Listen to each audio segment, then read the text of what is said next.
Hello friends, welcome back to our channel. ఓ ఆలయంలో నాగుపాము ప్రత్యక్షమైంది. ఆలయం లోపల ఉన్న దేవతా విగ్రహంపై నాగుపాము ప్రత్యక్షమైంది.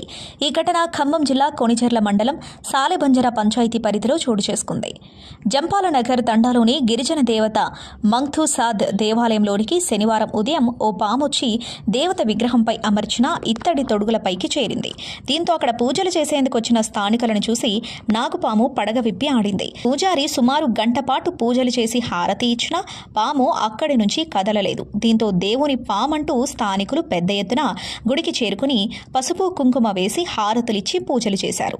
కేరళలోని శబరిగిరిలో కొలువున్న హరిహరసుత అయ్యప్ప స్వామి ఆలయంలో నవంబర్ 17 నుంచి మండల మకర విలక్కు పూజలు ప్రారంభమయ్యాయి. దీంతో స్వామి దర్శనం కోసం దేశ నలుమూలల నుంచి భక్తులు తరలివస్తున్నారు.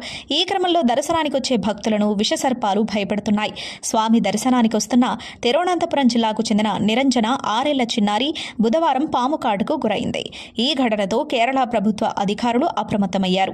సన్నిధానంతో పాటు నడకదారులు విషపూరిత సర్పాలను పట్టుకునేందుకు మరింత మంది పాములను పట్టుకునే వారిని మోహరించాలని కేరళ ప్రభుత్వం నిర్ణయించింది.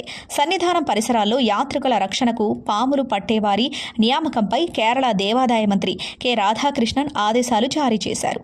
ఆలయానికి వెళ్లే దారిలో వన్యప్రాణుల దాడులు జరగకుండా అటవీ శాఖ చర్యలు చేపట్టింది. ప్రస్తుతం ఆ శాఖలో 2 పాములు పట్టేవారు పనిచేస్తున్నారు. అయితే ఆ ఘటన తీవ్రత దృష్ట్యా మరో 2 పాములు పట్టేవారిని నియమించాలని ఫారెస్ట్ రేంజ్ అధికారి ఆదేశించారు. వర్షాలు, వాతావరణంలో మార్పుల సమయంలో యాత్రికులు అప్రమత్తంగా ఉండాలని అటవీ శాఖ సూచించింది.